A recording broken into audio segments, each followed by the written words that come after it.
Hello my hello my dear student and my friends. Bharat का संविधान में आपका स्वागत है। और भारत का संविधान में हम लोग पढ़ रहे हैं सिटीजनशिप, नागरिकता, भारत का नागरिकता। ठीक है। और उसी वीडियो को आगे करते हुए हम लोग विदेशों में बसे भारतीयों के मूल के लोगों की श्रेणियां, जो लोग विदेश में जाके बस गए हैं किसी कारण से, उनकी कितनी श्रेणियां हैं। तो सिंपल भाषा में आपको बता दें कि उनकी 3 श्रेणियां हैं। पहला श्रेणी जो है वो अनिवासी भारतीय, जिसको हम लोग इंग्लिश में बोलते हैं नॉन रेसिडेंट इंडियंस, जिसको शॉर्ट में एनआरआई बोलते हैं, एनआरआई। ठीक है। दूसरा है भारतीय मूल के व्यक्ति, पर्सन ऑफ इंडियन ऑरिजिन, जिसको बोला जाता है पीआईओ। और थर्ड है भारत के सीमा पार ये नागरिक, जिसको ओवरसीज सिटीजन ऑफ इंडिया बोला जाता है, ओसीआई। एक एक करके हम लोग टॉपिक्स का डिस्कशन करते हैं। पहला टॉपिक्स का डिस्कशन है एनआरआई क्या है।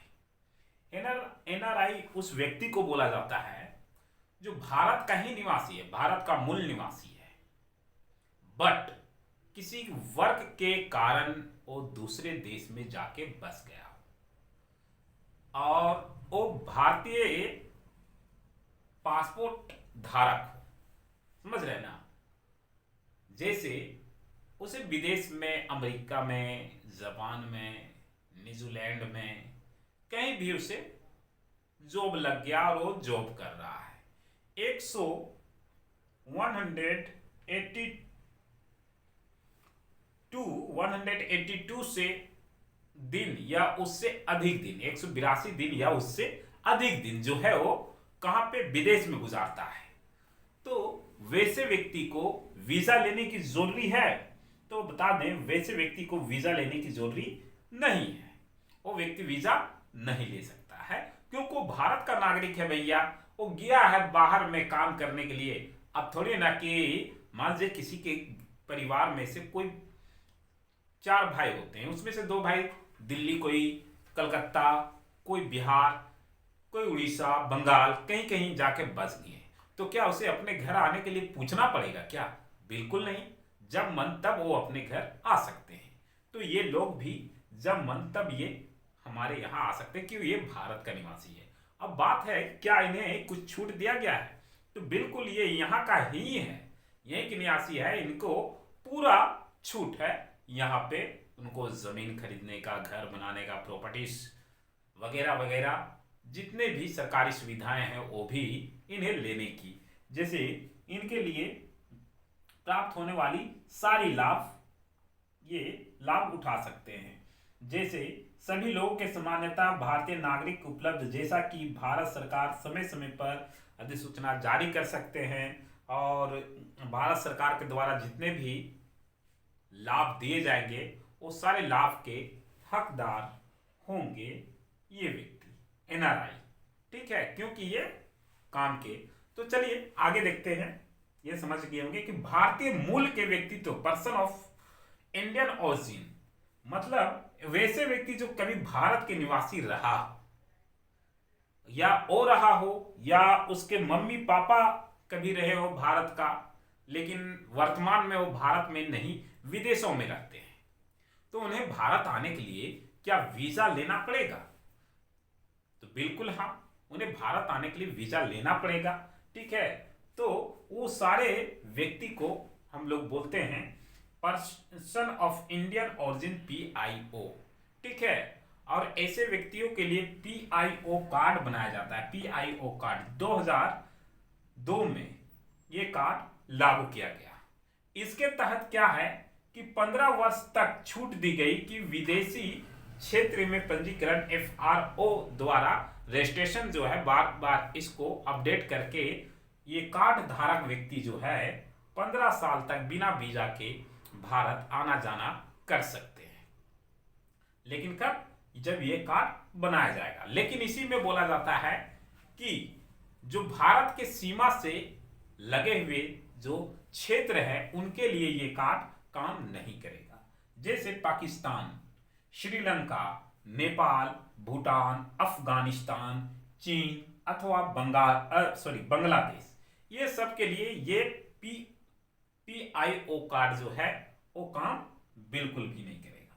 तो ये आप समझ गए कि वैसे व्यक्ति जिनके माता पिता कभी भारत के रहे हों और वो भारत आना जाना चाहते हैं, मान लीजिए मम्मी के यहाँ प्रॉपर्टीज है इंडिया में, अब वो यहाँ आ सकते हैं, जा सकते हैं, ठीक है, लेकिन ये व्यक्ति जो है इन्हें वोट देने का अधिकार नहीं, इन्हें मतदान देने का अधिकार है और इन्हें मतदान देने का अधिकार नहीं है। इन्हें जमीन खरीदने का अधिकार है प्रॉपर्टीज अधिक करने के लिए, लेकिन इन्हें कृषि या प्रॉपर्टीज के लिए जमीन खरीदने का अधिकार नहीं है।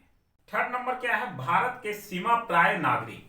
सीमा प्राय से आपका मतलब हो गया कि भारत देश आजाद होने से पहले या उसके बाद ऐसे व्यक्ति जो वर्तमान में विदेशों में रहते हैं बट उनका कुछ प्रॉपर्टीज या बोल सकते हैं जो कि इंडिया में है, ठीक है, तो ऐसे व्यक्ति के लिए भारत में क्या जगह दी गई है, तो इन्हें अपने, क्योंकि एक ये वर्तमान में उनका यहाँ पे प्रॉपर्टीज है और वर्तमान वो विदेश में रहते हैं, तो वो इंडिया आ जा सकते हैं, ठीक है, तो आ जा सकते हैं, तो ऐसे व्यक्ति को आने के लिए वीजा की आवश्यकता पड़ेगी या नहीं।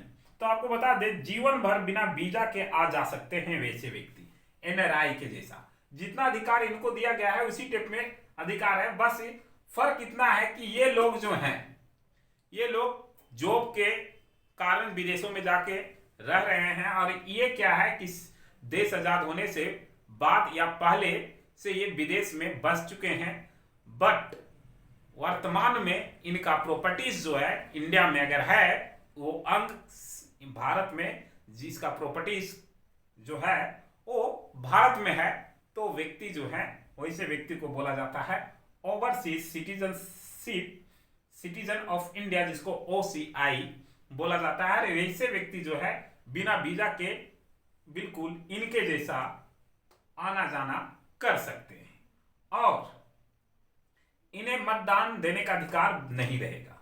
इनको मतदान देने का अधिकार है, इन्हें नहीं रहेगा, इन्हें भी नहीं रहेगा। फिर बोलता है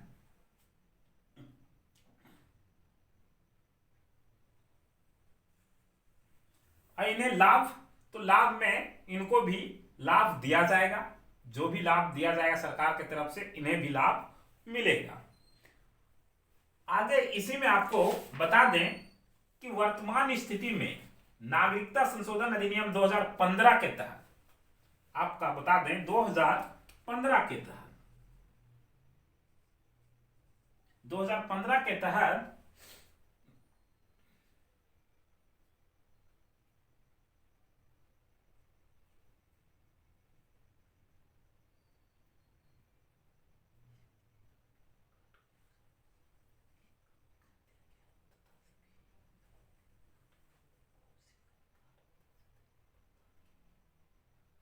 देखिए यहां पे PIO कार्ड 2015 के अधिनियम के तहत इसको हटा दिया गया, ठीक है, PIO कार्ड बनता था उसको हटा दिया गया और दोनों को मिला के PIO कार्ड और आपका OCI कार्ड मिला के एक कार्ड बनाने का ही नियम लागू कर दिया गया। इस नियम में OCI कार्ड बनेगा और इसका फायदा यह होगा कि OCI कार्ड के द्वारा ओ व्यक्ति को 4 पीढ़ियों तक इसका फायदा मिलेगा।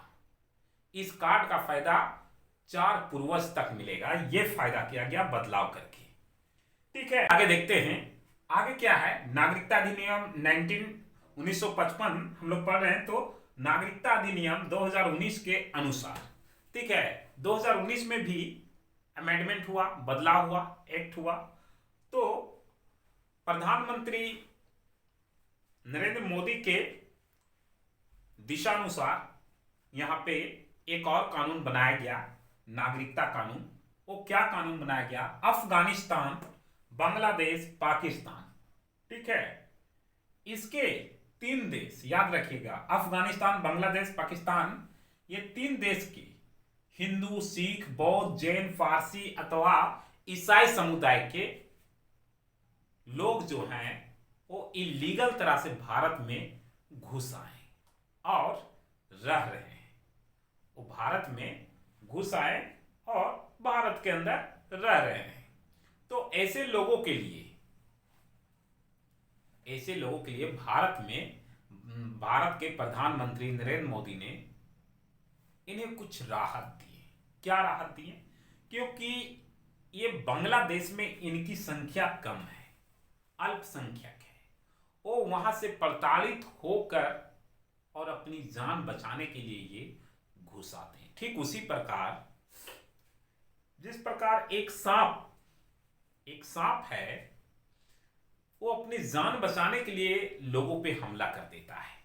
आपको लगता होगा कि सांप दुश्मन है, बिल्कुल नहीं, वो अपनी जान बचाना चाहता है और जान बचाने के चक्कर में वो कहीं भी घुस जाता है, घर के किसी भी कोने में घुस जाता है। कभी कभी तो वो डसने के चक्कर में ऐसे ऐसे चीजों पे डंक मारता है जिससे उसे भी चोट और नुकसान पहुंचता है। लेकिन जान जो बचाना होता है तो कहीं भी घुस जाता है, कभी अलमारी में घुस जाता है, कपड़े रखे हैं वहां घुस जाता है, कभी गाड़ी में घुस जाता है, कभी जूते में घुस जाता है, ना जाने कहां कहां अपनी जान बचाने के लिए घुस जाता है। ठीक उसी प्रकार ये समुदाय जहां अफगानिस्तान, बांग्लादेश और पाकिस्तान में इनकी संख्या कम है और वहां पे इनके ऊपर अत्याचार होता है, तो ये लोग जो है अपनी जान बचाने के लिए हिंदुस्तान में जो है ये इलीगल तरह से अंदर आ जाते हैं। तब क्या बोला जाता है कि जब ये आगे 1 दिसंबर 2014 से पूर्व भारत में प्रवेश किया, इससे पूर्व पहले भारत में प्रवेश किए हो और भारत में अगर ये अवैध तरह से रह रहे हो, अगर ये 11 साल से रह रहे हो, तो इनको क्या कर दिया जाएगा? भारत का नागरिकता दे दिया जाएगा कि आप भारत का सिटीजनशिप है, अब आप यहां रह सकते हैं। ठीक है। अब दूसरा बात आपको बता रहे हैं, अब इसी चीज को जो है 2019 में घटा के जो है कर दिया गया 5। अब क्या है आपका कि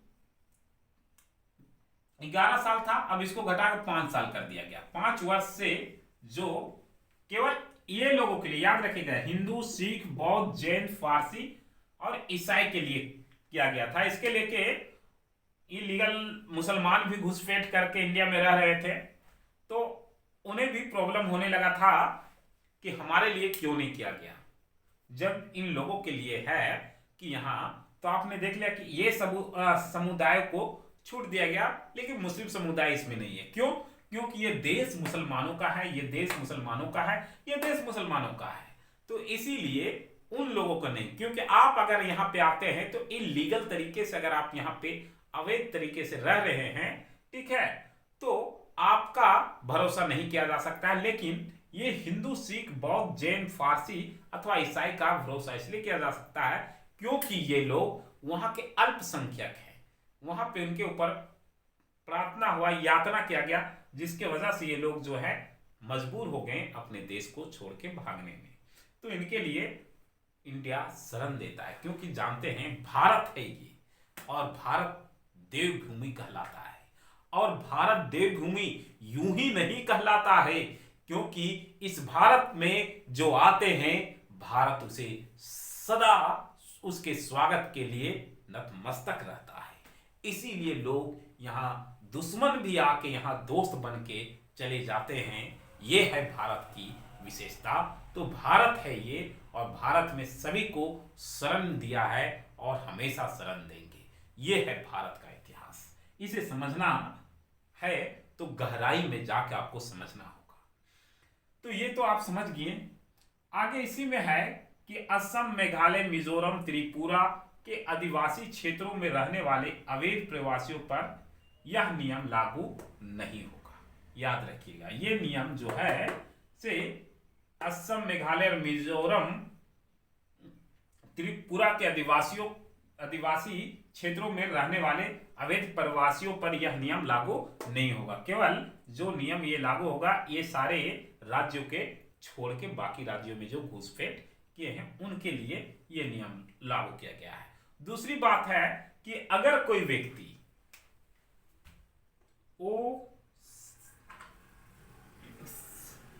OCI कार्ड धारक हो, ठीक है, कार्ड धारक हो, और ये व्यक्ति कार्ड धारक हो और इसके द्वारा किसी प्रकार का भारत देश के लिए अगर गलत किया हो, या कह सकते हैं कि आपको